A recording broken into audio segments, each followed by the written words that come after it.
Zainab. Oh, that's perfect timing, that was. Thank you so much, Doug. I'm so excited about today. Good afternoon, everyone, and welcome to today's Global Chamber London session, but a global nevertheless, on cultural sales and confidence across regions. I'm Zainab Alquero, Executive Director of Global Chamber London and founder of Zolk Consulting, where I work on strategic business development and international expansion, particularly between the UK and the GCC. Today's workshop is designed to explore how sales and the confidence behind it look and feel different depending on where in the world you're doing business. I'm joined by two exceptional women who bring global experience and expertise and deep insight into the art of psychology of sales. I'm going to be making some introductions now and then I'll hand over to our ladies. First, we have Carla Watt, founder of What Next Consulting. Hello, Carla. Hello. She's a sales expert who helps business improve performance, communication, and cultural awareness in global markets. Carla has decades of experience working with international teams, building sales and confidence, and creating authentic engagement across borders. And joining us as well, we have Karina Goetz, founder of Star Cats. Hello, Karina. Hi. And a recognized authority on Middle Eastern business culture. Karina's expertise lies in helping Western businesses successfully build relationships, trust across the GCC region, and something she's been doing for over 20 years. And together, we'll uncover how culture, confidence, and authenticity shape sales strategies worldwide. Before I hand over to continue the introductions and get into our workshop, I want to highlight that sales isn't just about a product, it's about people, it's about trust and connection. What we're going to explore today is how culture defines the way we sell, the way we build confidence, and the way we maintain relationships. We'll focus on three key regions today: the UK, the USA, and the GCC, each with its own rhythm, pace, and expectation. Now, without further ado, I'm going to hand over to Carla first. Carla, would you please introduce yourself and your business, and we'll go straight into the questions after that. Absolutely. So I'm Carla Watt, founder of What Next Consultancy. As Zainab has said, I've been doing sales for a long time now. So I have been that original sales girl that probably annoyed everybody by picking up the phone and being the original telemarketer. So I've lived and breathed this entire experience from starting at the bottom, so as like they say, sales floor to leadership, and moved up through the ranks of being able to do what I can do today. So probably the biggest reasons I can do what I do is because I have that experience of being able to feel the pain, feel the hardships. So then I kind of moved into placing sales teams within companies and guiding companies on how that they should be treating the people within their teams to be able to sell and to really get the benefit out of them, because it is a big cost putting sales on. And even if you're an individual and you start a sales process, there is a cost to this. There's a cost to it in time, there's a cost to it in money, and there's a cost to it in energy, and it can wipe the floor with you sometimes. So being able to just have basic understanding of sales will make a massive difference to your business. So predominantly that is what I look to do. And I do want to look at doing changes within the market, whether it's just in the UK or across the board, of individuals becoming more aware, because companies do take time to really think whether they want to invest in sales teams or actually try and upskill them. Where I think now we're also looking at a bit of a change in, and I've seen this across borders, of individuals now wanting to be better. So whether the companies are not investing in themselves, there's certainly people now investing in themselves, and it seems to be a changing market that way. Oh, absolutely, Carla. And actually, that brings me nicely into the question I have. How would you describe the main differences in sales communication and confidence between, say, the UK and the US markets? Okay, so we're I mean we speak the same language as we all know, but then we don't speak the language as we all know as well. We have similar words, but they do have different meanings. But it's not just the meaning behind the words, it's the delivery of them as well. And I would say there's pros and cons on both sides, hence why probably selling into the UK market can be quite difficult for American companies. There's because I think culturally you're far more confident. You've got the confidence and the ability to actually put yourselves forward, whereas the Brits, the majority anyway, are a bit more reserved and it takes us a bit longer to make a decision. Where I think across the pond, you're far better at making decisions. We're still on the back foot of probably being able to make decisions here. But I think if you're trying to sell from the US into the UK, you probably will hit walls as well because it's very much the confidence that you have. And if you're hitting somebody here that has not got that confidence, the difference is too much.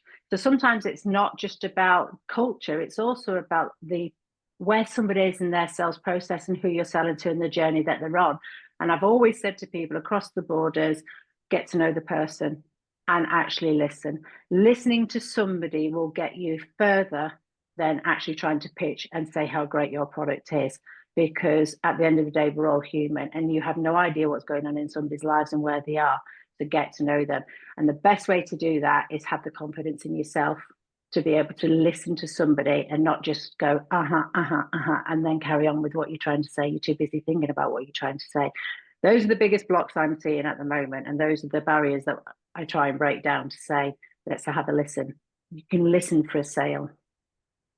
It's very interesting that you say that because sometimes, many of the times when I've been approached, I always felt like someone is just talking at me because that's what they Mm-hmm. want to sell and that's what they want to pitch. And they haven't actually asked what it is that I'm looking for. So, yes, absolutely. Get to know, listen, less is more. Thank you, Carla. Karina, hello. Would you please introduce yourself and about what you do in your business, and then we'll roll on to the question. Of course. So I'm Karina Gertz. My company is called StarCat, and basically the title was born out of I worked extensively in five-star hospitality. So the star stands for five-star, and the cat is consulting and training. And what I do is I help companies in the West understand Middle Eastern culture, what kind of strategy you need to use, how Saudi is different from the UAE, how it's different from Qatar, how you can effectively market to these clients, how you can build relationship and trust, which sometimes feels very, very overwhelming when you first start out in this market. And I also work with a lot of women, specifically when they go to places like Saudi for the first time, when they have a lot of ideas of what it's like versus what it's actually really like. So how you should dress, if men are going to talk to you, if they do business with you. So I can give you all of that reassurance and everything you need to know to kind of get started. Oh, thank you so much, Karina. And there's so much to say about that, and which leads me to my question. In the GCC, relationships are often before transactions. What are the biggest cultural nuances businesses need to understand to sell successfully in the Middle East? There's so many things. I think I could be here talking for days about this, but I think one of the most important things is in the GCC is to understand what the countries want to achieve, because very different from the West, like the UK and the US. They actually have really long-term plans. So a lot of people might have heard like Saudi has a vision 2030. A lot of the other countries have visions 2030 or 35. Um, but the UAE, for example, they have gone one step further. They have a centennial vision. So their vision is until 2071. This is how far ahead they're thinking. And if you go in there as a company and you don't know what that means, then it's going to be really difficult to do business, because these kind of visions are not just sort of government plans. Like, they trickle down to the individual companies, to the entrepreneurs, because everybody buys into this. And that's fundamentally a really big difference to the West, because we don't really have this here. We have a government that's in place for 1 or 2 years, and then the next one comes in and they have their own agenda. And out there, it's very different. They take a much longer approach. And that's, I think, what companies have to know. And then I think the other thing is, and that ties very nicely into what Carla said, it's all about building relationships, because relationships will get you so much further. And contrary, I mean, I am German, so again, it goes very much against everything. The Germans, like, they're very strict, they want to get everything done. And in the Middle East, it's like they want to get to know you. They want to know who you are, what you are about. So they can then make an informed decision of whether they want to do business with you, whether your values align with them. And that relationship part, or that relationship building part, it sometimes takes time, and people feel like, oh, I haven't got this time, I need to close the deal. But you need to take time, because this is the only way you kind of will get ahead. So again, there's so many layers there. But I think once you uncover them, almost a bit like an onion, it's great, and it works so much longer than just a one-off relationship. Absolutely well said. Again, the theme here is building relationships throughout and across regions. It does take time. It does take effort. It does take a few coffees, a few lunches. And actually, sometimes you find that you would go to these coffees and lunches without addressing business itself. So I completely second that. In fact, for both of you, how does authenticity and trust play into sales success, especially across different regions and personality styles? Carla, would you like to start?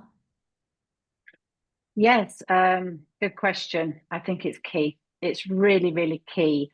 I think you have to look at it two ways. So certainly from a company's perspective, and you're bringing on a team that's obviously representing you, you really should have your culture and your ethics and everything all in place. It's not just about the product. You have to let them know that you're selling, that this person is representing you.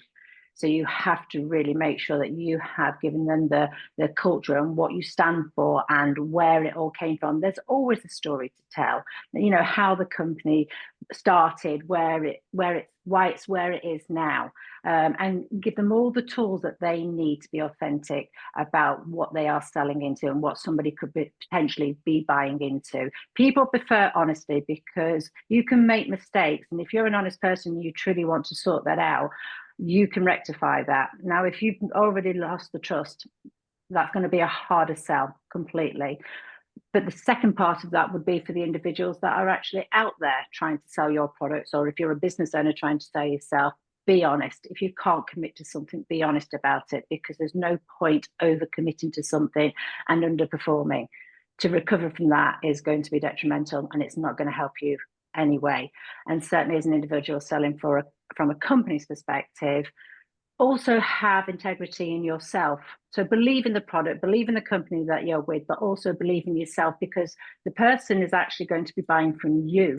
So if you are honest about what you're selling, if you're honest and you can get behind it and you come across as a credible person, that's half the battle as well, because you are being truthful and honest. And that's what most people want. Most people do not want to go away and have the thought of, did I understand that right? And have to think about it. They just want clarity. It's so spot on. I mean, you can really feel authenticity, can't you? You can feel it. You Also can. feel it when it's not there. Yes, absolutely. And Karina, what do you think? I mean, I think, again, with the authenticity, it's one very big part, I think, in the GCC is that they want to feel that you take an interest beyond the business. And that sometimes can mean small things. It can mean something that you bond over something small that even happened, for example, at the airport. So I remember I was in Dubai at the airport, at the Pret-a-Manger, which is, you know, like a chain that you have everywhere these days, they actually had like a rose cappuccino. And I was like, how amazing is this? Because I never had this in London. And this was so nice. And that gave me something to talk about. And then, of course, like for me, when I go to Saudi, I also, and I appreciate not everybody can do this, that you always have time to look at different things. But sometimes it's as small as I had a client and he said, what do you actually want to do? And I said, actually, I would love to go on the metro, even just for one stop for a ride, just to see what it's like.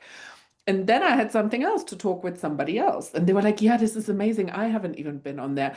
But this kind of connection means more than you just walk in there with a sales pitch, because they think, oh my God, they actually have taken some time to do something that is in my country or that is different to theirs. And they appreciate that. And I think that comes across because you can't fake this. And authenticity, I think, is such a big deal. And in the Middle East, they will see through it so quickly if you just give them the talk. And they, I think, more so than anybody else, they really want to feel that you have an interest in them and it's not just business. I think that to me is the biggest takeaway for the GCC. Absolutely well said. I mean, honesty is best policy. And there is also the question of ethics, how to do business ethically. And I know that particularly in the GCC, you meet a lot of companies and businesses who may well know what they're talking about, but actually, it's so pivotal to understand whether their ethics are on the upper scale or on the lower scale. So ethics is very, very, very important. Um, and that rose cappuccino, did it actually taste like rose water?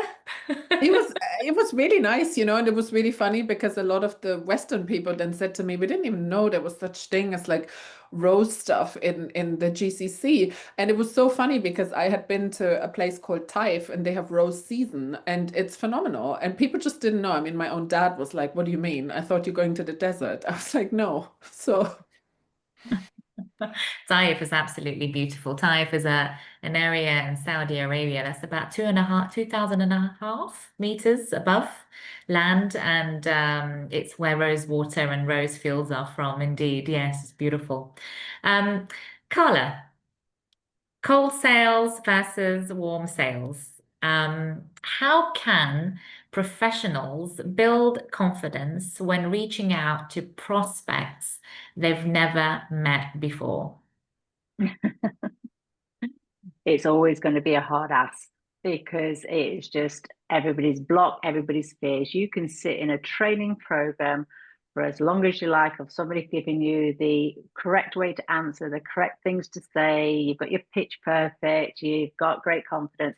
You can go through all that, and I've seen it. And then you actually get to the point of picking up the phone. And so many people will just leave because they can't do it. And it's very difficult. It is very difficult because face to face to phone, very different room to be in. But certainly I would always, when I've ever trained sales teams and I know that it is more of a confidence thing, I would obviously put in role play beforehand just to give them that kind of confidence. I would then just leave them on the phone for a day and just say, just go try it, you know. But I'd make sure that they would have a list of things that they could probably try, something that's not going to be too difficult. Because I think most people, when they either take somebody on to sell something for them, sometimes it can be too high. The price can be too high. If that person hasn't got the confidence to pick up that, or they can't relate to that kind of money that you're asking for, there's certain aspects like that they will just be scared of. So set somebody up to not to fail. So give them, you know, something easy to go for straight away. Lift that phone up and it's practice. It's like riding a bike. You're going to fall over until you've got it down. And anybody that's been doing cold calling probably for the last 20 years will still tell you it's still very hard. It's still very good. But the buzz, when you get into the flow of it and you don't let the rejection and things hit you hard, well, it is a buzz, because that's why people stay in it, because they see the hard side, but they don't see the rewards because they give up too soon. And it's like anything else, the rewards do come in.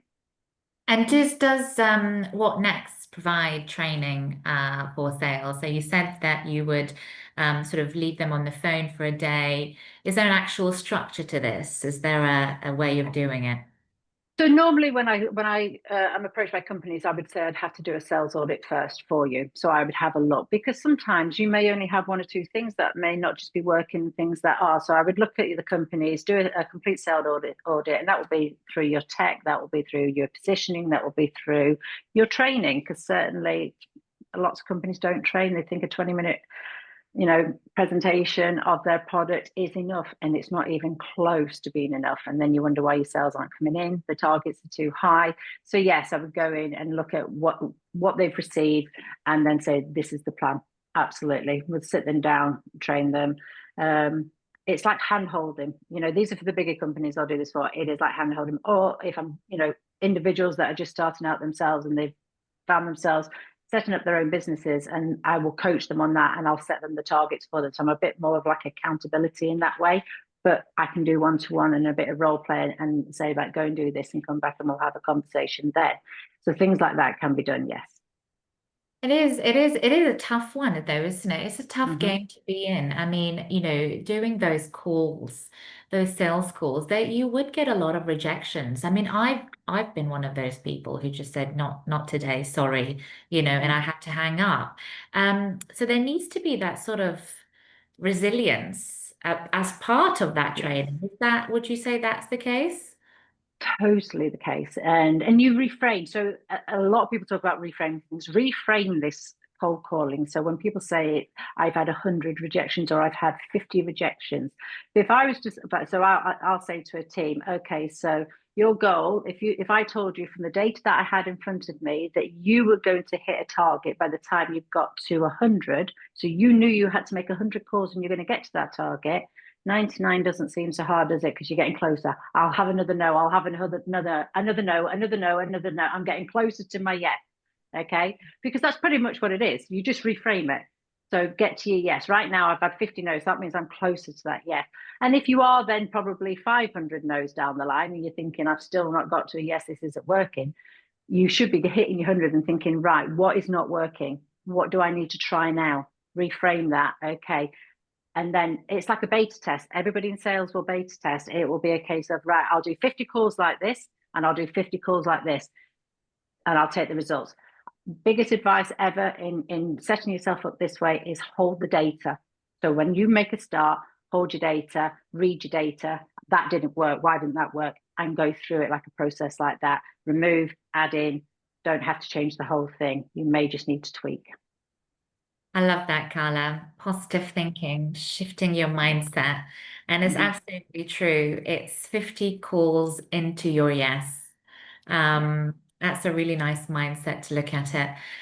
Karina, how do cultural etiquette, timing and patience, lots of patience in the Middle East especially, influence the sales cycle in that region, in the GCC? I mean, a lot. And it's really interesting because obviously Carla was talking about phone calls. And in the Middle East, it's so interesting. People just don't call, really. They all on WhatsApp. And one of the other mediums that is so strong also for the GCC, and people probably wouldn't believe it, is LinkedIn. I mean, I can tell you there's royals on LinkedIn, there is assistants on LinkedIn, and a lot of the people that I know, for example, in Saudi, they tell me, well, before we start working with somebody, we always check them out on LinkedIn. So it definitely pays to build your brand, build your story, because you don't know who's going to see it. So again, I think, we're quite lucky because we have all these extra tools now that we never had before. And one of the other things is, and again, it feels often very personal because to us, I think a lot of people think, oh, I don't want to have all these people on my WhatsApp, it's like private. But for the Middle East, it's actually really key because that's the way they like to communicate. So you also have to look at the channels you are working for your sales, where you outreach. So if, for example, you have met somebody on LinkedIn and they want to hop over to WhatsApp, it's actually not a bad thing. And then one of the other things, and this is a really hot tip for everybody, because people don't believe that, and I know we find it so hard with social media, is on WhatsApp, you actually have WhatsApp stories. I don't know, anybody seen them? The Yeah. WhatsApp stories, they're very similar to Instagram stories. They stay for 24 hours. But I can tell you that the Middle East looks at these stories like no other person. So if you have your products, this is a subtle way of selling, just to put in some things that you have seen that maybe your product does, maybe a testimonial, and people will see it. And again, sometimes you will not see everybody who saw these stories, because the people that have taken off, because there's a function on WhatsApp where you can I think where you don't have the blue tick, so people see that you've seen the messages. So the people that don't have the blue tick, that just have it on gray, which a lot of people do, they can still look at your stories, but you don't know that they looked at your stories. So there's a whole different world out there that you can sell to without obviously selling and bombarding them with messages. And I can definitely tell you it works, because I have a lot of people from the GCC that always tell me about something that has been in my stories. And I'm like, where have you been? I never saw that you saw this. So this is a really good tip. And yeah, and I think, yes, patience, and then also thinking about, what matters to them. So, for example, when all of this happened in Qatar a couple of weeks ago, and they obviously had that bomb that went down, I have a list of all my Qatari clients. So the minute this happened, I reached out to them, nothing to do with business, but to show that I cared. And that went so much further than any business I could have ever given them or helped them with or whatever, because they felt that I actually took an interest. And that goes back to relationship building. This is how you build trust. And this is, yes, it's not your average sales tool, but that's how you do it with the GCC. And that goes a long way. And people will remember this for a long time. Yes, that's right. It's that connection that you're building with your colleagues, potential clients, partners. And actually, Karina, you mentioned a lot of the WhatsApp, the content, the LinkedIn. How important is your content? When you are talking about certain cultures, because, they are watching to see if you are able to paint that picture, the right picture. So, what tools do you use to help you tell that story on LinkedIn, on social media? I mean, there's definitely something to be said for, AI, and there's lots of different ones like ChatGPT and all of these different ones. But and again, like with tools like this, the more you feed it, the more they learn what your voice is. And I mean, as a general rule, I would say try and stay away from things like politics and whatever. But if you make it just about your company, weave the storytelling into these posts. And I appreciate, people find that really hard, because that's just another thing on the to-do list. But I can definitely tell you, if you want to look at any one of the platforms, I would say go all in on LinkedIn, because that doesn't just work for the Middle East, it also works for the US, it works for the UK. And I mean, I can tell you that I have gotten loads of great leads and podcast invites, speaking invites, all of these kind of things through LinkedIn. And it always surprises me how many people see my content. I mean, just today I met somebody in a hotel, and then I met somebody else that I hadn't seen for like years. And she said, "Oh my God, I always see you on LinkedIn." And I'm thinking, where have you been? You never liked anything, you never commented on anything. But there's a lot of people like that that's staying in the background, and they're usually the people watching, and they're going to be your best clients, because they form an opinion of what they see. And the more they see about you and see you being authentic and telling stories about your product or about what's going on, they will buy into this. I mean, it's like with everyone, if we see a really good advertisement, right? We're like, yeah, I might actually look at this product. It works. It really does. And yes, you're right. There are lots of watchers out on LinkedIn. Mhm. And, nevertheless, you are still telling your story. You are still being authentic, and they are able to take notes of that. LinkedIn is very powerful. As you say, a lot of royalties in the GCC are part of LinkedIn and are active on LinkedIn. But also, lots of C-suites executives are on LinkedIn as well. And we've been asked the question of, how do you have time? But actually, I'm very active on LinkedIn. I answer my inbox on LinkedIn, and you get a lot of business out of LinkedIn. So I certainly second that. And it's a great tool. It's a great tool.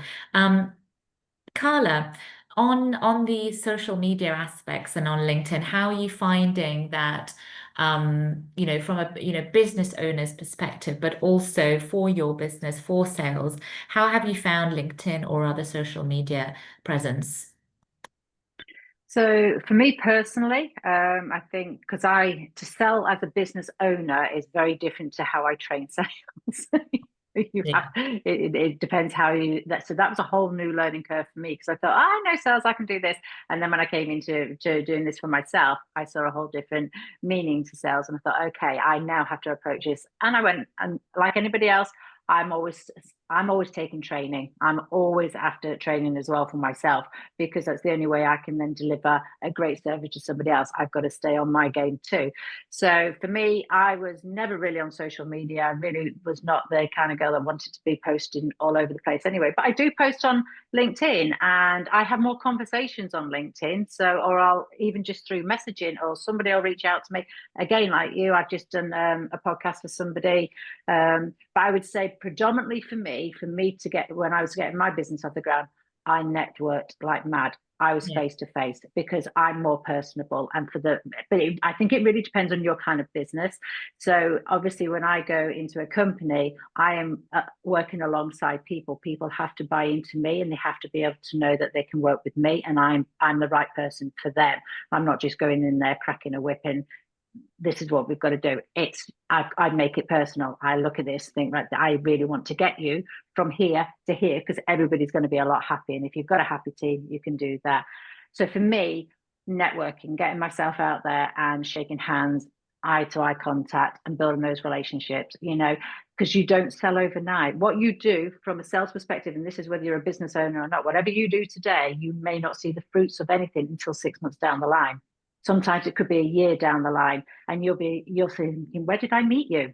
When did I meet you? And they'll just seen you, they've met you, bought into you already, just did not need you right then.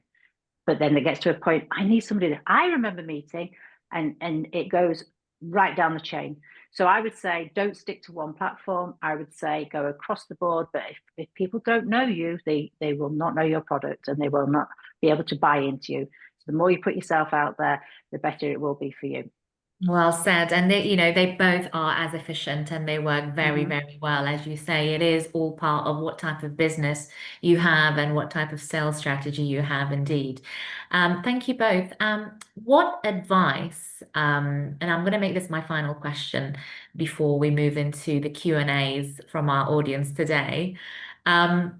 What advice would you give to entrepreneurs or executives looking to sell their services internationally, especially when it comes to adapting their personal style?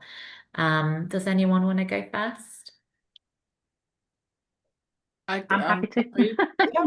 Okay. I mean, for me, I would definitely say you have to build a brand and you have to put yourself out there because if you're like, let's say an entrepreneur, nobody's going to do it for you. So I think, like now we have all these amazing tools where we have all of these social media channels and they're so powerful and you can use them also without advertising if you don't have a budget just yet. But, I would then rather invest into trying to learn one platform really well and try and build my brand there. And then you can spread it out. And then, of course, if your business grows, you can get somebody to help you to maybe like spread it to other platforms and see how you do it. But like, let's not get on 10 different ones and not do one right. Just learn one that is and do it really well and then you can expand and more people will find you and opportunities will find you and it's all about consistency and sometimes even I think for people like us we're like, oh my God, this post did nothing or nobody did anything. But sometimes it's the posts that have the lowest engagement that will give you the best clients. It's not all about, oh, I have to go viral, I have to have this amount of followers. The followers don't necessarily mean you're going to get good business. You need to reach the right people. And that's why somebody with 500 followers can make way more money with than somebody with like 10,000 followers. Thank you, Karina and Carla. So from my perspective, I would say if you really are looking to go international, wherever you're going, learn the culture. Definitely learn the culture. And I mean, I do work a lot in the States now, but it's taken me 2 years to learn. I just jumped onto a networking event 2 years ago, came up, would you like to join this networking event? I did, jumped on. 2 guys reached out to me. I've been talking to them for the last 2 years. They have connected me with so many people. But it's been great because America is so large, so different states, different people, different styles, different everything. That it's a big place to really get your head around. So I speak to people in California, to New York, to everywhere. And I had to learn. So I didn't really start approaching, really looking into coming into the States just yet until I learned how everything was operated, how, because people have different views and you have to get a few of those. So if you are looking for another, certainly coming into the UK, you will find we're quite a reserved bunch.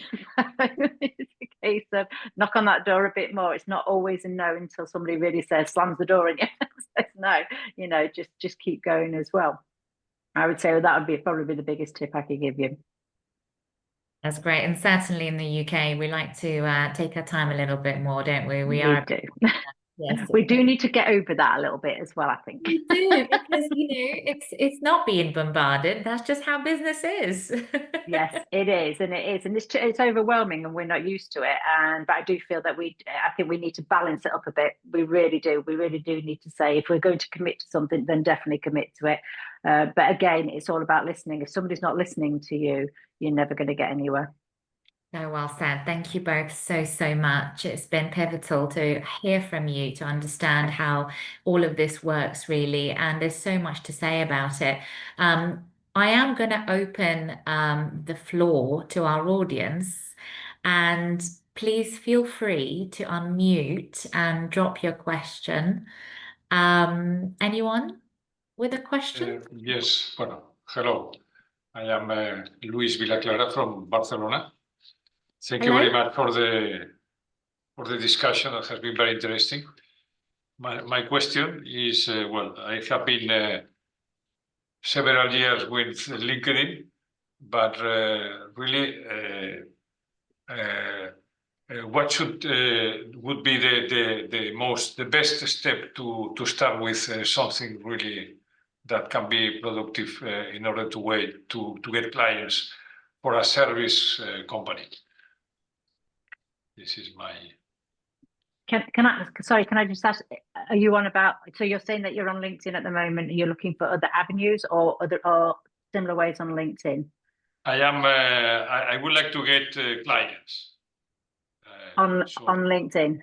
Yes, so because I am the manager of a service company, of a financial services company.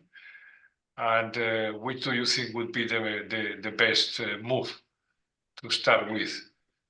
Well, but without going too much into probably what you've already done, so usually I would like to look into what you've already done so far to see if anything's worked. So what I would say to you would be, look at what you've done so far. If it hasn't worked, okay, there's 2 ways you can adopt that. You can either change what you're doing, and it will probably be more in the outreach. Most people, when they enter into sales, think that the kind of outreach they're doing is enough.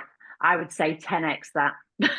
Okay, I would say 10x that, because when I'm putting sales teams in and they're banging out 80 calls a day, and there's a team of 10 sat there, that company can afford to do that, and message and everything gets out, but they probably need to do that to get the conversion rate they want. So what I would say for you, it would be more strategic. It would be a case of if you want 5 clients, set that as your goal. Okay, so if you suddenly start doing more messaging on LinkedIn, or maybe you start putting a video on LinkedIn, and say you put 5 videos on LinkedIn and you manage to get 1 client out of that, well, that to get 5 clients, how many you've got to do. to get 5 clients now because you know how many it is to get 1. Okay, so kind of use the data as you're going. Okay, and that's how I would say. But pivot. So as I've said previously before, if you've done something and it hasn't worked, it's not a case of, sometimes you can 10x that, 20x that, and it's going to work. Or sometimes it's a case of change your whole strategy or change something. But without actually knowing what you've done before, it is a case of always be strategic about it. Don't just throw it out there, and record what you're doing, because that will give you the numbers and that will give you your answers. You won't have to ask the question then. Okay. I think for me, I just had a quick look at your profile. I think number one, I would change your banner, because your banner only has the company on there. It doesn't really say, like, if I see this, I don't necessarily know what you do. So you have to think about, like, how would you describe what you do? Who do you do it for? And then you need a call to action on the banner, something like get in contact, like an email or a phone or whatever it may be. And then I think the other thing I would say on your profile is, I think your headline is managing partner. Again, that means nothing to me if I look for something. So, so again, I think your headline needs to say what you do. Like, is it, I don't know, you help people with what?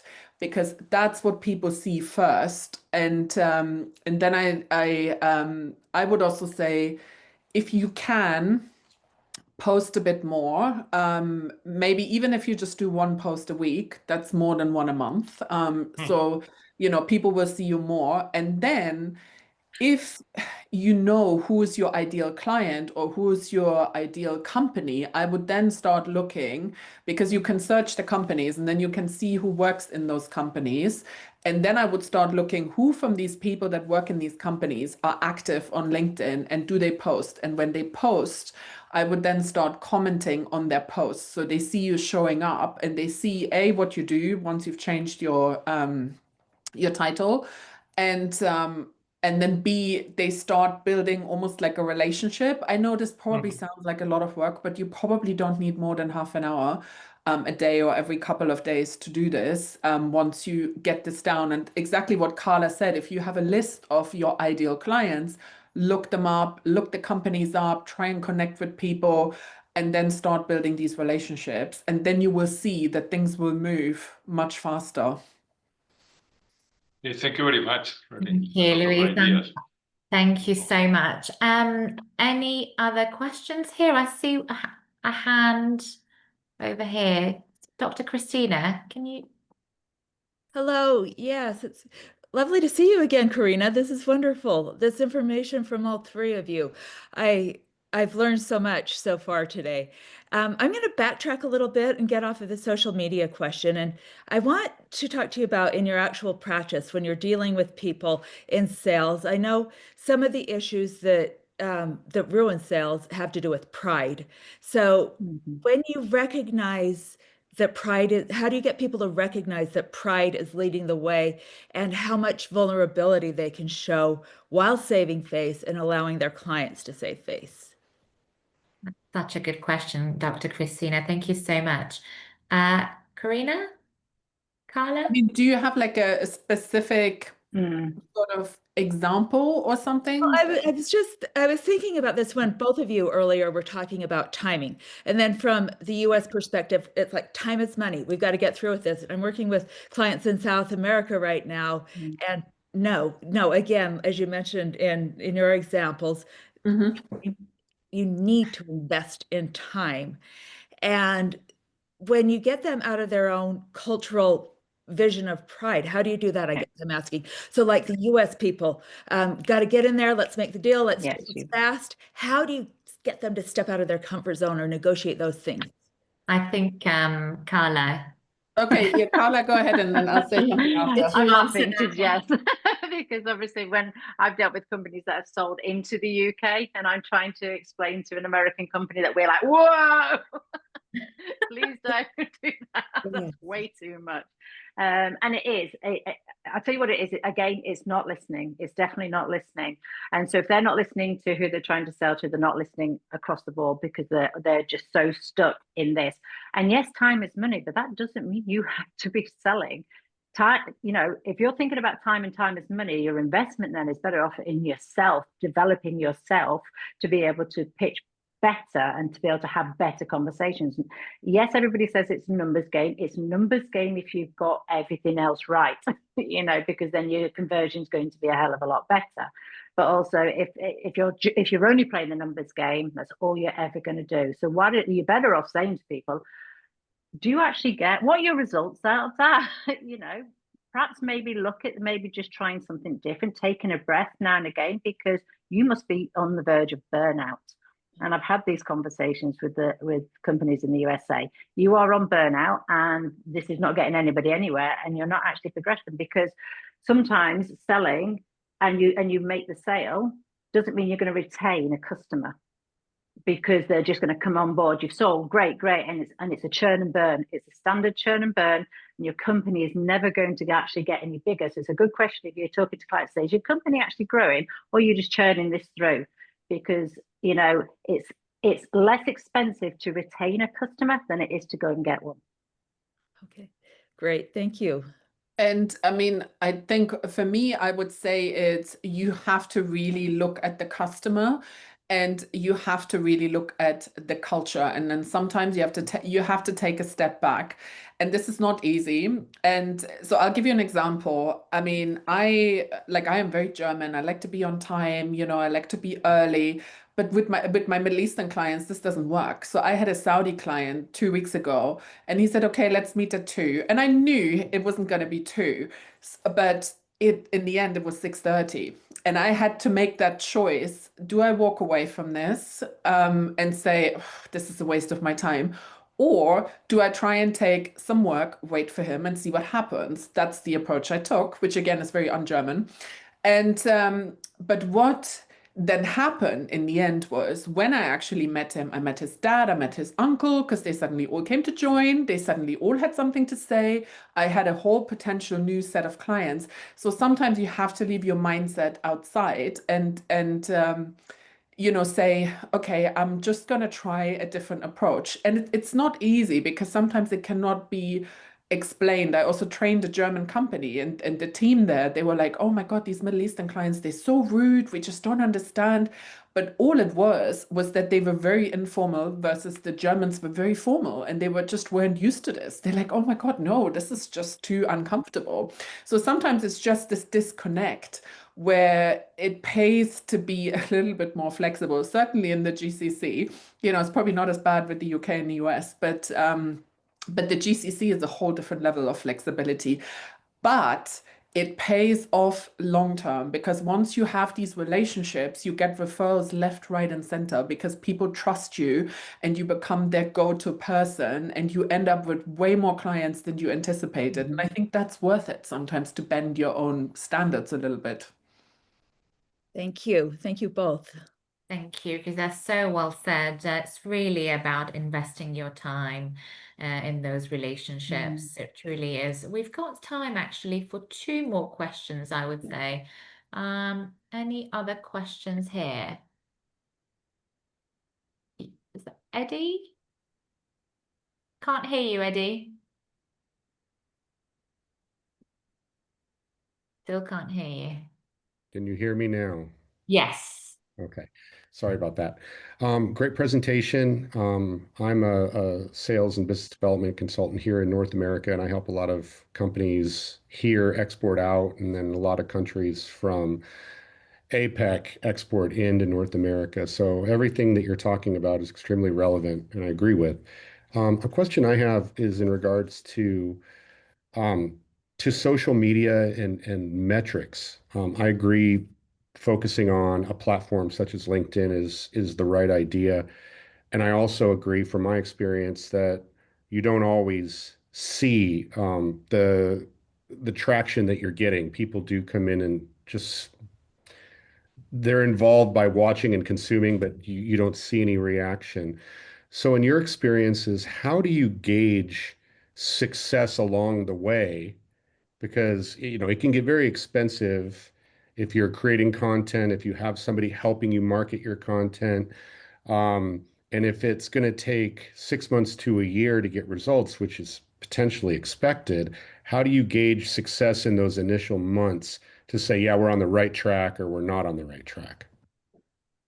Excellent question, Eddie. Thank you. Karina? I mean, I would say the secret sauce is definitely in the direct messages, you know, when people reach out to you and then say, oh, I saw this or I saw that, that really resonated, or for people in the comments. And you know, I think this is an ongoing thing for everybody because we all get this. Certainly, I get this every week where I think, oh my God, maybe this was pointless, or why, you know, nothing worked on there. And then you get 2 or 3 more leads later on down the line that make it all worthwhile. So I think this is a constant thing where you have to motivate yourself and you have to say to yourself, you know, I have to be consistent. I have to be resilient with this and just keep going. I mean, I'll give you an example. I'm also on X and my X is not moving. And I was talking to somebody, like I gain 2 followers, I lose 5. I'm like, what's even the point? You know, but I was talking to somebody the other day and he was like, no, keep going, because at some point the algorithm will pick it up. And that's what I just think. I'm just like, okay, let me just do it. Let me just keep going with it. And if you commit again with LinkedIn, it's not even that you have to post every day, but with LinkedIn, even if you commit to 2 posts a week, you know, that can make a massive difference because it will add up over time. Thank you, Karina. Carla, do you have anything to add to what Karina Yes, said? I mean, I would second what Karina's saying. It's very hard to gauge, and certainly when you're talking about the first couple of months in anything. But what I would say to myself is, doing nothing is going to produce nothing. So even though you can't see the results of it now, you are doing something. Somebody will see that. And as we've said before, you could meet somebody in a networking event and somebody could see your post. It is hard to gauge, but I think I can't remember if Google, the last postage, it's 11 points before somebody will certainly pick up on your 11 11 points of where they've seen either a post or you've commented or you've done something else or they've seen you at an event, where it takes somebody 11 times now because they're so bombarded with everybody else to actually then engage and warm up and to you. So it's just, LinkedIn is 1 point. Just look at it as 1 point. You don't necessarily need to get everything from LinkedIn, but you could land your largest client and probably have posted once a week on it. You just don't know. But doing nothing will provide you with nothing. Thank you, Carla. Eddie, thank you so much for your question. We've got time for one more question. Just going to check and see if I have any written ones here from anybody.